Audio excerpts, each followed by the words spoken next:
He didn't flinch when the cell door clanged open, but his hands tightened on the edge of the bunk as the guard stepped aside. Every eye in Block C tracked the animal's stride.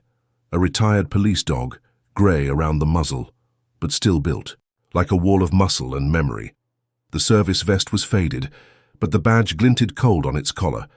Inmates whispered, some with mockery, others with fear. A dog in here meant something was coming, and no one trusted the reason. The handler, a tall woman with haunted eyes and a voice that carried the weight of 1,000 midnights, led the dog straight to cell 19. She didn't look at the man on the bunk. She didn't have to. Her gaze locked on the dog, and the dog, his name stitched on a battered patch, Rook, paused at the threshold. The air in the block changed. Conversations died. Every inmate, every guard felt it. The handler gave one soft command. Rook crossed the cell's line. The man on the bunk, Nathan, looked up, jaw clenched. He'd seen dogs like this before, years ago, in alleys and raid houses. Never this close. Never with a future at stake. Rook sniffed the air, then sat, staring directly at Nathan. The handler said nothing, just watched. Nathan tried to hide his shaking hands. The last time a cop dog stared him down, his brother ended up dead. Nathan's pulse thudded in his ears, sweat sliding down his cheek even though the cell was cold.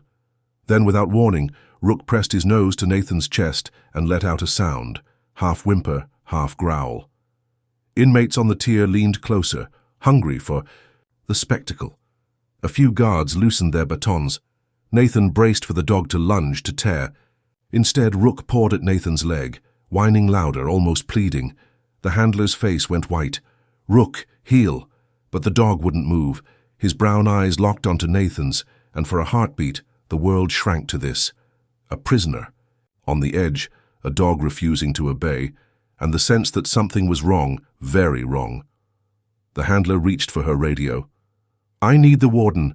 Now." The warden's boots echoed down the corridor a minute later. He was a hard man, proud of his spotless record. He squinted at the handler, then at Rook, who was trembling now, his body rigid with urgency. "What's the problem here?" the warden barked. Rook pawed at Nathan again. Then, stunning everyone, the dog sat, back perfectly straight, chest out as if presenting the inmate for judgment. A ripple ran through the block, confusion, fear, and something else. Nathan's eyes darted to the handler, searching for answers, but her face was unreadable. Rook let out a mournful howl that bounced off the concrete and burrowed into every heart within earshot. For a moment, even the toughest inmates felt something shift. Nathan whispered, "What do you want from me?" But the question vanished in the silence. The warden frowned. "Get that animal under control." But Rook wouldn't budge. The dog's eyes filled with something like sorrow, something Nathan recognized, though he couldn't place why. The handler stared at the inmate, then at the dog, and then back. He's never done this before. And as Rook's howl faded, a secret began to pulse beneath the surface of the prison, one that would break more than just the rules. Nathan's hands wouldn't stop shaking, even as the cell settled back into its uneasy hush. He stared at the dog, Rook, whose gaze never left him, as if willing him to remember something Nathan desperately wanted to forget. The rest of the block had gone back to their rituals, but everyone kept a furtive eye on cell 19, waiting for the next slip, the next sign of weakness. Nathan pressed his palms to his knees, grounding himself. He'd lost count of the days since the sentencing, but the sting of the verdict still felt fresh. The charge, aggravated assault, intent to kill, had been enough to bury him, even though the truth was a knot he'd never managed to untangle, out loud. Everyone, from the judge to the warden, saw only a bitter, violent man, a lost cause. He didn't blame them. He'd let the world see only the surface, never the scars underneath. He glanced at the handler through the bars. She was all edges, her uniform crisp, her jaw set, but her eyes betrayed something else. Exhaustion, maybe, or regret. Nathan wondered what ghosts she carried with her, what stories she hid behind that badge. Rook pawed the ground, whining softly. The handler knelt, her voice low. "What is it, boy? You found something?" Rook pressed harder against the bars, nose twitching. and Nathan felt a strange ache in his chest, like recognition or warning. For a moment, Nathan let himself slip back to the memory he tried hardest to bury. His brother, barely 16, running, wild through the city nights, drawn to trouble like a moth to a flame. Nathan had always tried to protect him, failed every time. The night of the raid came back in flashes, sirens, barking dogs, the sickening crack of gunfire, the cold concrete under his knees, and that dog, standing over his brother's body, eyes as sad as the night itself. Nathan had never forgiven himself or the system or the dogs, yet here he was, locked in a cage with a police dog refusing to leave his side. Rook's presence felt like a judgment, but also a lifeline. Nathan couldn't decide which was worse. The handler finally spoke, her voice softer than before. He's not usually like this. He's spent years finding hidden things, drugs, weapons, bodies, but never our people. Nathan almost laughed, but the sound caught in his throat. Maybe he thinks I'm hiding something. She looked at him, really looked, and Nathan felt exposed. Are you? She asked. And this time the question didn't sound like an accusation. It sounded like a plea for truth, from one haunted soul to another. Nathan wanted to scream, to confess, to beg for someone to believe him. But the words stayed trapped behind his teeth just as they always had. Rook pressed his paw to Nathan's knee, eyes shining with a strange, relentless hope. Nathan flinched at the contact, but didn't pull away. For the first time since his brother died, he let himself feel the weight of another's concern, even if it came from a dog trained to bring men like him to their knees. In the hall, the warden's footsteps faded. The handler stood, brushing invisible dust from her uniform. "We'll be back," she said, but her voice wavered. Nathan watched her go, Rook lingering until the last possible moment.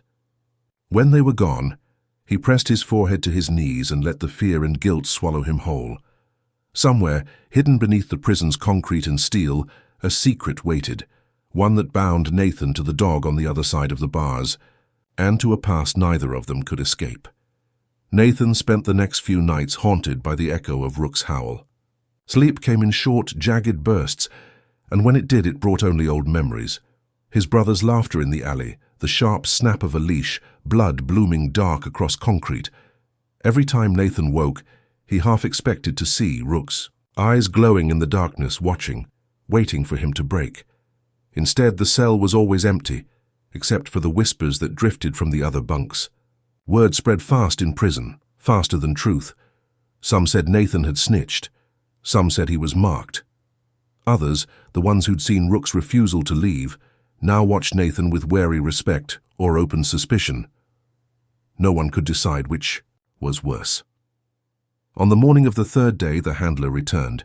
She walked with the weary caution of someone who'd spent years waiting for bad things to happen. Her name badge read Evans. She didn't knock or announce herself. She just stood at the bars until Nathan looked up.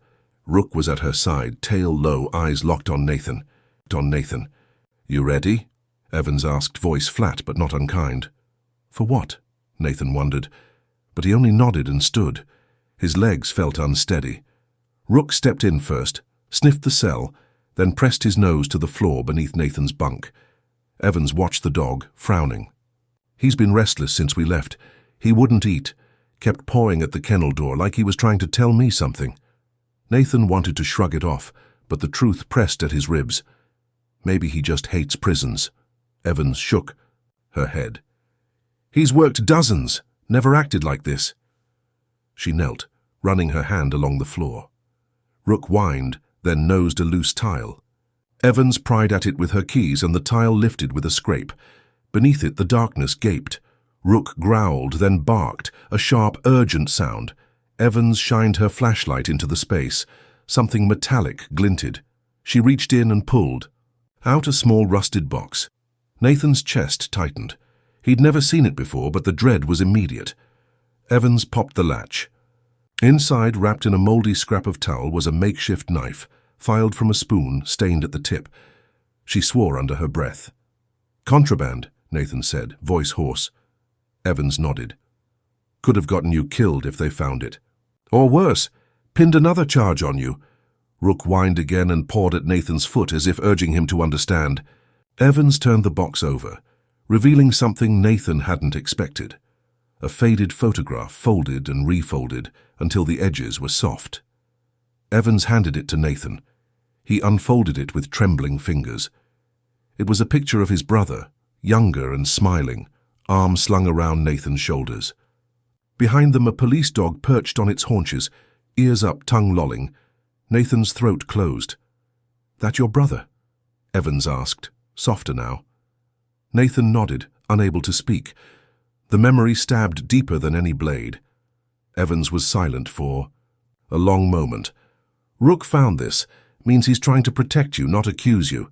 Nathan met her eyes, searching for a lie. "Why would he do that?" Evans looked at Rook, then back at Nathan. "Sometimes dogs know when someone's in trouble, even if you don't know it yourself." Rook sat close, pressing his shoulder into Nathan's knee. The sensation was grounding, electric. Nathan let himself breathe just for a second.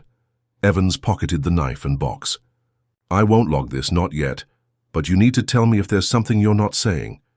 Nathan shook his head, but the words caught in his throat. There was too much he couldn't explain. About the night his brother died, about the weight he'd carried since.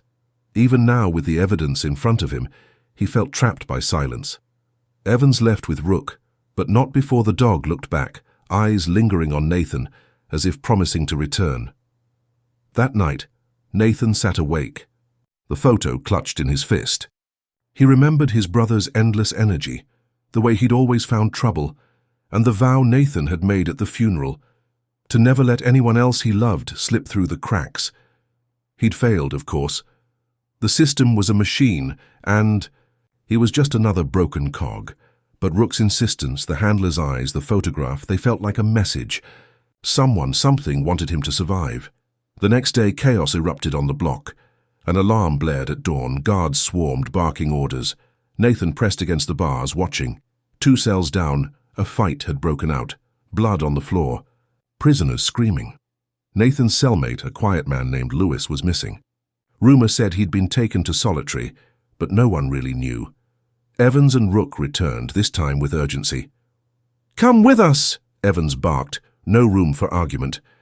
Nathan was cuffed and marched through a maze of corridors, Rook always at his side. They stopped outside a small interrogation room. Evans unlocked the door and shoved Nathan inside. Rook followed, circling the room before sitting at Nathan's feet. Evans leaned against the wall, arms folded. "Lewis is dead," she said, words clipped. "Stabbed with a shiv, the kind we found under your bunk." Nathan's stomach dropped. I know," Evans interrupted. "That's why you're here, not in solitary. Rook keeps finding things, clues, evidence. He's never wrong. Someone's framing you." Nathan's mind spun. "Why me?" Evans stared at him. "You were close to Lewis, you kept your head down. Maybe that threatened somebody." Rook barked once, sharp and loud, then pressed his nose to the corner of the room. Evans knelt, searching. Her fingers brushed something taped to the baseboard, a tiny plastic bag, powdery residue inside. "Drugs," Evans muttered. Nathan shook his head. "I had nothing to do with that." Evans believed him. She had to. Rook nudged her, then sat between them as if bridging the gap. The investigation dragged on. Days blurred together. Evans pulled Nathan in for questioning over and over. Each time, Rook found something new. Contraband hidden in Nathan's bunk. Weapons taped under his chair. Notes slipped into his tray. Every time Evans intercepted the evidence before the guards could pin it on him, the prison grapevine twisted the story. Some inmates thought Nathan was working with the guards. Others believed he was cursed. Nathan kept his head down, speaking only to Rook, who visited every day, always sniffing, always searching. One day Evans brought a file. She dropped it on the table in front of Nathan. "Read," she said. Nathan opened it. Inside were reports, incident logs, confiscated items, witness statements. Each one pointed to him, but the dates didn't add up. The evidence appeared before. He'd even arrived at the prison. Evans watched him. "Someone's been setting you up since before you got here. Why?" Nathan's voice broke. "I don't know." She leaned forward. "I think you do. Think about your brother. Think about the night he died. Nathan's hands shook. He remembered the raid, how he'd been dragged out in cuffs, the officer who'd whispered, "This is for your own good," as they shoved him into the cruiser. He'd always wondered why the case against him was so airtight, why no one believed his side. Evans slid a photo across the table. "Recognize him?" Nathan stared. The man in the picture was older now, heavier, but the eyes were the same. "He was the lead detective on my case," Evans nodded. "He's the prison warden." Nathan reeled. "Why?" "I think he's been making sure you never leave, and he's using everyone he can to make it happen." The room tilted. Nathan's world, already so small, shrank even further. Rook pressed his head into Nathan's lap. Evans watched, her face softening. "Rook's trying to protect you. Let him." Nathan's chest ached. "He reminds me of the dog from that night. My brother trusted him. I hated him for it." Evans shook her head. "Don't. Dogs only do what they're trained to do. It's people who choose what to do with the truth. They—" Sat in silence, Rook between them, the weight of the past pressing in. That night someone slipped a note under Nathan's cell door. The handwriting was shaky, the message brief. "You're next. Don't trust anyone, especially the dog." Nathan crumpled the note, heart pounding. He didn't sleep. Rook didn't visit the next day. Neither did Evans. The block was tense, rumors swirling. Nathan kept his eyes open, ears tuned for danger. Someone tried to slip something into his food, but he caught it. A shard of glass hidden in the bread. He ate nothing that day, or the next. On the third day, Evans appeared, face bruised, uniform stained. She looked at Nathan with raw desperation. "They're moving you, protective custody. Rook's coming too." Nathan nodded numb. They led him through back corridors. Rook pressed close. The guards' faces were cold, impassive. The warden watched from his office window, eyes following Nathan's every move. Inside the new cell, Nathan sat on the cot, Rook at his feet. Evans locked the door and leaned in close. "Someone's trying to kill you. We need to get you out." Nathan forced a laugh. "How?" Evans stared at Rook. "He's smarter than any of us. He'll find a way." Nathan looked at the dog, at the handler, at the walls closing in. Nathan sat on the edge of the new cot, his hands finally steady for the first time in weeks. The cell was cleaner, the air less oppressive. Rook curled at his feet, eyes closed, but ears twitching at every distant clang and shout. Evans had checked the locks herself, posted a trusted officer outside, and quietly promised, "Just a few more days. We're almost there." For the first time since arriving, Nathan felt the pressure inside his chest ease. He watched Rook, whose breathing calmed his own. The threats, the planted evidence, the weight of suspicion, it all seemed to fade as Evans brought him news of the investigation. The warden's old case files had been flagged. Another guard was caught trying to slip a weapon into Nathan's laundry. Evans whispered, "They're running scared now. Rook's found every trick they've tried." Nathan almost smiled. He started to believe in the possibility of survival, even freedom. He told himself the worst was over. He allowed himself, for a few hours, to believe he might see the world beyond these walls again. Evans brought Nathan a letter, official, stamped, a court order for a case review. "It's happening," she said, voice trembling with relief. "They're reopening. Your old file. The truth is coming out. We just have to hold on." Nathan clutched the paper, heart stuttering. He thought of his brother, of the promise he made. Maybe he could finally keep it. That night, Nathan slept. For the first time in months, truly slept. Rook's steady warmth against his feet was the last thing he felt before dreams took him. He woke to footsteps in the hall, calm, measured, not the frantic rush of an emergency. Evan's voice, low and urgent, filtered through the door. "He needs a vet check. Standard protocol." The trusted officer hesitated. Then the door opened. Evan stepped in, but something was off. Her uniform was perfect, but her eyes wouldn't meet Nathan's. Rook's ears flattened, a rumble in his chest. A second shadow slipped in behind Evans, the warden, holding a file. He smiled, thin and cold. "You've caused quite a mess, Mr. Hale." Nathan's blood went ice cold. Rook braced himself between Nathan and the warden, teeth bared. Evans did not move to stop him. The warden's smile never wavered. "We're going to make sure you don't hurt anyone else." "Not again." Rook's growl grew louder. Evans's face was pale, lips pressed tight. Nathan realized too late. The safety was an illusion. The trap had only gotten tighter. The warden's hand slid beneath the file. Nathan caught the glint of metal. Rook lunged fast as lightning, knocking the warden's arm aside. Evans shouted, chaos exploding in the small cell. The officer outside pounded on the door. Nathan dove for cover as Rook and the warden struggled. Evans pulled Nathan up, voice shaky with fear. "We have to run, now!"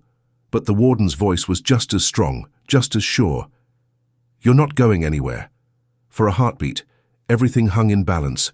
Rook's snarl, Evans' trembling hands, the warden's deadly calm. The hope Nathan had clung to shattered as the cell filled with shouts, alarms, and the sickening certainty that the real fight was just beginning.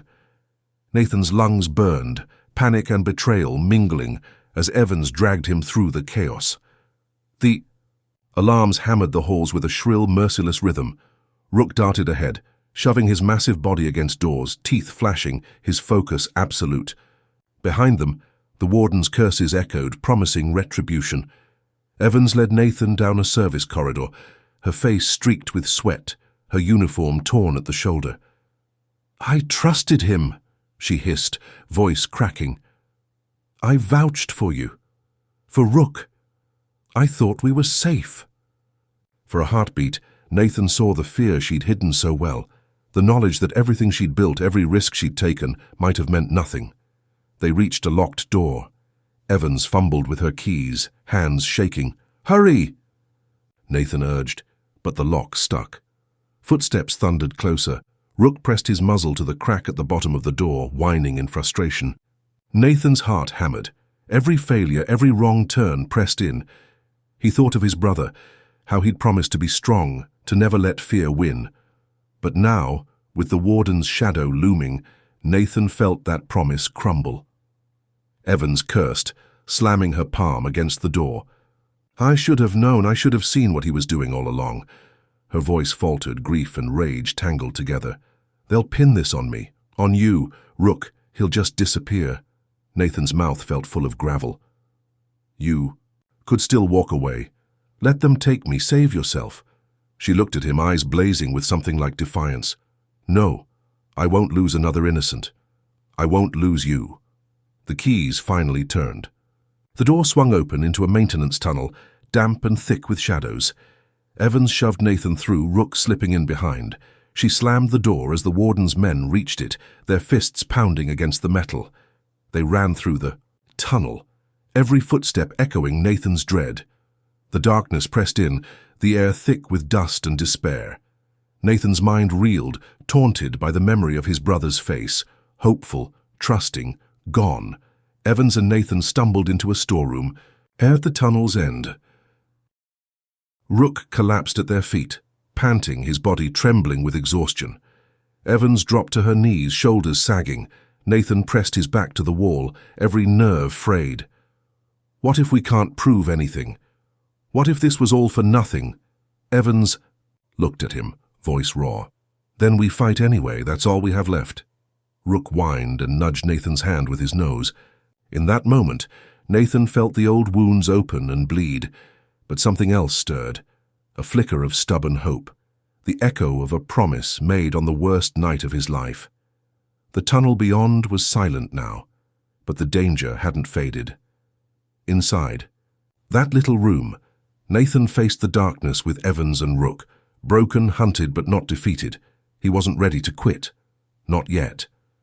Nathan's pulse thundered in his ears. The cramped storeroom felt like a coffin.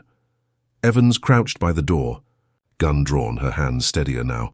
Rook kept his body pressed close to Nathan's legs, head up, nostrils flaring for any new threat. Outside, the prison's alarm still blared, an off-kilter warning that no one was safe, not even those on the right side of the law. Evans's voice was a rasp. "They can't keep us in here forever. We need to force their hand. Make them. Show themselves. Nathan rubbed his forehead. How? They control everything. The cameras, the guards, the story.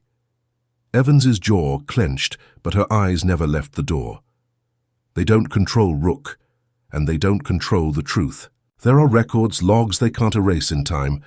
If we get the right evidence to the right person, we can still turn this. Rook's ears flicked. He stood, muscles tensed, and stalked to the far corner of the room, nose pressed to the floor. Nathan watched, uncertain, as the dog began to paw at a loose patch of linoleum. Evans caught on first. She rushed over, yanking up the worn tile, beneath it a metal grate. Rook scratched until his claws found the edge, then yanked. With a screech, the grate popped free, revealing a narrow crawl space below. Evans grinned, a wild, desperate edge in her eyes. Maintenance tunnels. There's a way to the records office from here.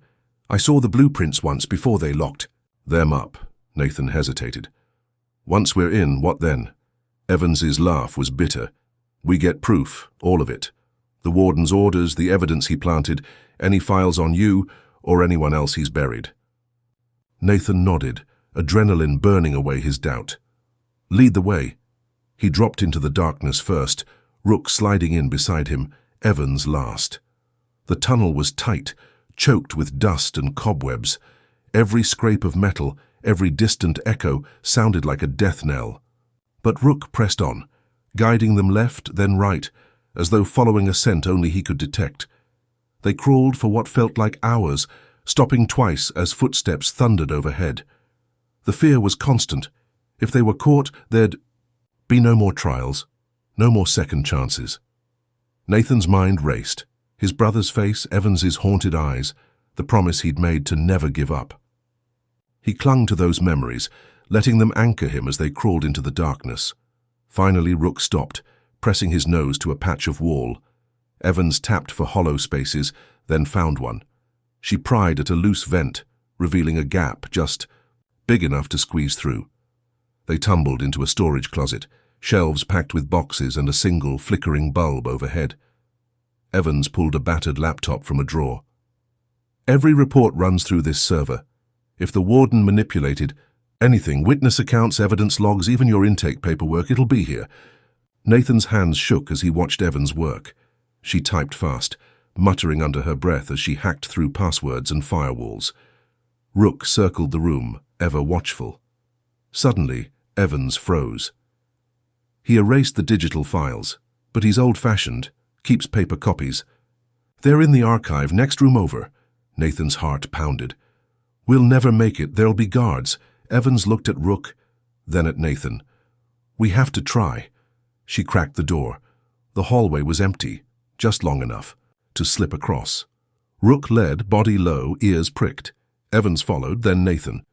They reached the archive, a windowless chamber stacked with file cabinets. Evans dove for the Hail drawer, yanking it open. Dozens of folders spilled out, incident reports, disciplinary files, all marked with Nathan's name. Evans flipped through them, frowning. These are all forged. See the handwriting? It's the same on every page. This isn't legal. Nathan's breath caught. What about my brother's case? Evans scanned. Here, original crime scene photos, notes from the lead detective. Look at this. She handed Nathan a report stamped with the warden's signature, dated the night of his brother's death. He said you confessed, but there's no recording, no witness. Nathan felt the old rage rise. I never confessed. I begged for a lawyer. Evans grabbed another file. He altered the witness list too, people who could have cleared you, gone, names scrubbed. Suddenly voices echoed down the hall. Evans stiffened, slamming the drawer shut. Rook growled, body rigid. Heavy boots thudded closer. Evans shoved the files into Nathan's arms. Run! Down the hall, left, then through the laundry room. There's a door out to the yard, I'll cover you. Nathan hesitated, but Rook nudged him forward. Evans drew her gun, bracing herself as the door swung open. 2 guards rushed in. Evans fired a warning shot, sending them diving for cover. Go! She screamed. Nathan bolted, Rook at his side, the files clutched to his chest. The hallway blurred, alarms wailing louder. He heard Evans shouting, then a scuffle, but he couldn't look back. Rook led him, never faltering, never slowing. They crashed into the laundry room, startling a group of inmates. Nathan shoved past, Rook barking to clear the way. At the far end, a steel door led to the yard. Nathan slammed into it, praying it wasn't locked. It opened. Cold air blasted his face. The yard was empty, floodlights painting the grass in harsh white. Nathan ran, Rook close behind. Searchlights swept the yard. Voices crackled over loudspeakers. "Prisoner escape! All units! Yard! Perimeter!" Nathan ducked behind a storage shed, gasping for breath. Rook pressed close, his heartbeat steady against Nathan's side. Nathan rifled through the files, searching for the one thing that could save them. At the bottom, a sealed envelope, Evans's handwriting, "To whom it may concern." He tore it open. Inside, a confession. Evans had written everything: the warden's threats, the planted evidence, the frame-up. She'd risked her life to tell the truth. Nathan blinked back tears. Rook nudged the envelope, as if urging him forward. Suddenly, a beam of light swept across the shed. Guards shouted, boots pounded the ground. Nathan clutched the files, heart racing. Rook tensed, ready to fight. But then something miraculous happened. The prison gate swung open, a transport van screeched to a halt. Evans, blood on her sleeve, waved frantically from the driver's seat. "Get in!" Nathan sprinted, Rook beside him. Bullets pinged against the van's metal as Evans slammed the door shut and floored the accelerator. The van roared through the gates, headlights blazing. Inside, Evans tossed Nathan a battered phone. "Call the reporter, the one who covered your brother's case. Get the story out." Nathan dialed with shaking hands. The reporter answered, voice wary. Nathan choked out the words, "We have proof. About the warden, about everything." Evans sped through the night, sirens wailing behind them. Rook rested his head in Nathan's lap, eyes tired but triumphant. Nathan spoke to the reporter, voice breaking. "He killed my brother. He tried to kill me. Evans has evidence. Rook saved my life." The reporter promised to meet them at a safe house. Evans drove on, hands white-knuckled on the wheel. As dawn crested the horizon, Nathan watched the sky change. For the first time in years, hope felt real. Rook licked his hand, tail thumping weakly. They reached the safe house. The reporter, a woman Nathan recognized from the courtroom, took the files, eyes wide with shock. This is enough to bring down the whole prison." Evans collapsed on the couch, exhausted. "We did it," she whispered. Nathan knelt beside Rook, tears spilling down his cheeks. "You saved me," he said. Rook stared back, calm and certain, as if he'd known all along. Evans looked at Nathan, her voice barely a whisper. "He's retiring. This was his last duty. He chose you." Nathan stroked Rook's fur, gratitude and grief warring inside him. "I don't deserve it." Evans shook her head. "He thinks you do." Nathan watched the sunrise. Rook pressed. Close, the weight of the past began to lift, but the story wasn't over. Not yet. The headlines hit by noon. Corruption exposed. Prison warden arrested after whistleblowers escape. The story swept through the city. Evans's testimony, the forged files. Nathan's name finally cleared. Reporters hounded the safe house, demanding interviews. Evans agreed to one, but Nathan stayed in the back room, one hand always resting on Rook's fur. He couldn't believe it was over. That night, as the world spun with shock and outrage, Nathan watched Rook sleep by the fire.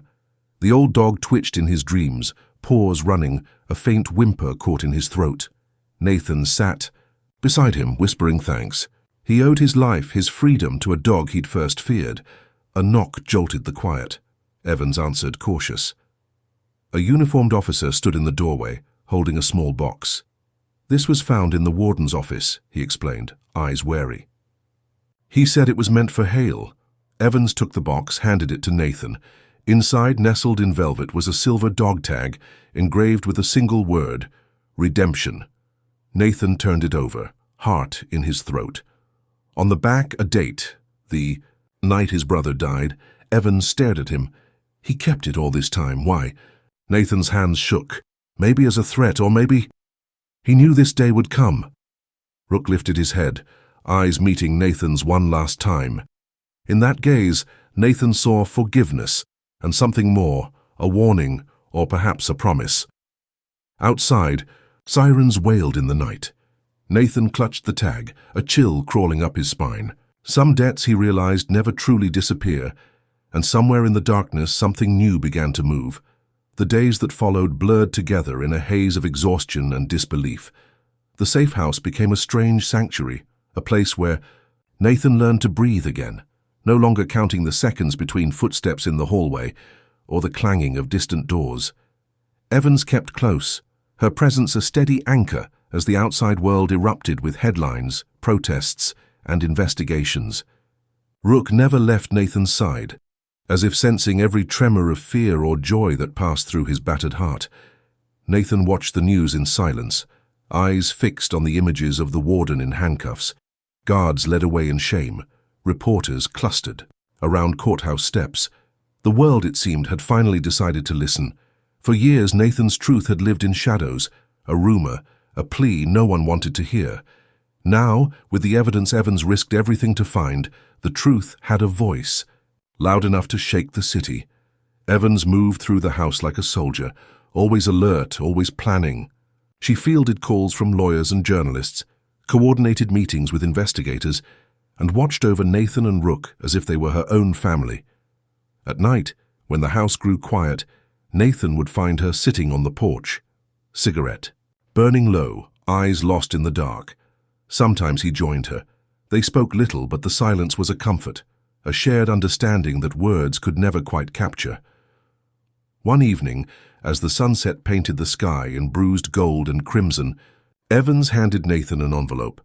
"It's from the state attorney's office," she said, her voice careful. Nathan's hands shook as he opened it. The letter was short, formal. A notice that his conviction had been vacated, his record cleared. He was, finally, a free man. He didn't cry. He just sat on the steps, staring at the paper, Rook pressed against his leg. The weight he'd carried for so long, guilt, regret, rage, didn't vanish all at once, but it changed, settling into something quieter, more bearable. Evans sat beside him, her shoulder touching his. "You did it," she said, voice rough. "You survived." Nathan shook his head. "You did it. And Rook." She smiled, a flicker of something softer crossing her face. "He's always had good instincts. Better than mine sometimes." Rook wagged his tail as if in agreement. Nathan scratched behind the dog's ears, feeling the warmth of fur and muscle, the steady thump of a loyal heart. He thought of his brother, how much he would have loved this dog, how much he'd missed, in the years stolen from him. As the days passed, Nathan started to reclaim small pieces of his life. He called his mother, her voice trembling with relief and disbelief. He met with lawyers, signed papers, learned to walk city streets without glancing over his shoulder. Evans arranged for counseling, knowing the wounds were deeper than any file could show. Rook followed Nathan everywhere, even to the tiny apartment Evans found for him on the edge of town. The first night there, Nathan set a blanket on the floor for the dog. Rook ignored it, leaping up onto the bed and curling beside him, as if refusing to let him spend another night alone. Nathan found work at a local animal shelter, cleaning kennels and walking strays. The routine soothed him, the feel of leashes. In his hand, the quiet gratitude in the eyes of rescued dogs. Rook came with him each day, becoming a legend among the staff and volunteers. Children from the neighborhood would stop by just to see the hero dog, their laughter filling the halls with life. Sometimes Nathan would wake in the middle of the night, heart pounding, sweat slick on his skin. The memories came, his brother's face, the cell, the warden's threats. In those moments, Rook would nuzzle close, anchoring him to the present. Nathan learned to breathe through the panic, to let the dog's steady presence remind him that the past couldn't hurt him anymore. Evans visited often, sometimes bringing news from the investigation, sometimes just a box of donuts. She and Nathan fell into an easy friendship, comfortable, unspoken, built on survival and trust. She told him stories about her years on the force, about the cases that kept her up at night. Nathan listened, grateful for her honesty, her refusal to sugarcoat the truth. One day Evans arrived with a thick envelope. "It's Rook's retirement papers," she explained, her voice unsteady. He's yours if you want him." Nathan knelt beside the dog, tears stinging his eyes. "I don't know if I deserve him," he whispered. Evans shook her head. "He chose you. That's all that matters." Nathan signed the papers, his hand steady for the first time. Rook thumped his tail, as if sensing the finality of the moment. As summer faded into autumn, Nathan settled into a new routine. He volunteered at the prison, speaking to inmates about hope, about second chances, about the importance of truth. Some listened, some didn't. Nathan didn't mind. He knew how long it took to believe in redemption. At the shelter, Rook became a therapy dog, comforting children and veterans, offering silent support to those who needed it most. Nathan watched the way people responded to him, the way fear melted from their eyes, the way smiles bloomed in the quiet presence of a dog who had saved a life by refusing to give up. Nathan spoke at a city council meeting, his voice steady as he told his story. Reporters wrote about the man who'd been framed, the handler who'd risked everything, and the police dog who refused to let an innocent man fall. The warden was convicted. The guards who'd aided him lost their badges, and the prison began to change, slowly, stubbornly, in the wake of the scandal. Nathan visited his brother's grave, Rook at his side. He stood in silence, the wind cold, on his face. He spoke softly, telling his brother about the years lost, the truth found, the dog who'd saved him. Rook sat beside him, still and solemn as if bearing witness. As winter settled in, Nathan's world grew quieter. He spent evenings by the fire, Rook's head on his lap, the city's lights twinkling outside the window. He wrote letters to the families of men still inside, offering hope, advice, a listening ear. One night Evans called. "They're naming the new training center after Rook," she said, pride in her voice. "You should come." Nathan attended the ceremony, standing beside Evans as the mayor unveiled the plaque. Children crowded around Rook, their hands gentle on his fur. Nathan smiled, feeling pride and gratitude twined together in his chest. Afterward, he and Evans walked through the empty park, Rook trotting ahead. Evans stopped, her gaze on the horizon. "Do you ever regret it?" she asked. Nathan shook his head. "No, not anymore. I lost so much, but I gained something I never expected. I learned to trust again, to hope." Evans nodded. "Me too." They stood together, silent, as the city lights glowed. Rook barked once, chasing a leaf across the grass. Nathan knelt, wrapping his arms around the dog. "Thank you," he whispered, "for everything." Rook pressed his head into Nathan's chest, eyes gentle. As the night deepened, Nathan sat on his porch, Rook at his feet. The world felt new, wounded, yes, but full of possibility. He watched the stars, thinking of his brother, of Evans, of the journey that had brought him here. He realized finally that he was free, not just from the prison but from the shadows that had haunted him for so long. He owed that freedom to the dog who'd seen the truth, and to the woman who'd believed in him when no one else would. The city was quiet, the future unwritten. Nathan closed his eyes, feeling Rook's steady breath, the cool air, the peace. That came from survival. There were scars, yes, there always would be, but there was also hope, bright and stubborn, lighting the way forward. And in that silent promise, Nathan knew he was home. If you had been in Nathan's place, would you have trusted the police dog, or turned away from the truth? What would you do if your freedom depended on a bond you never expected?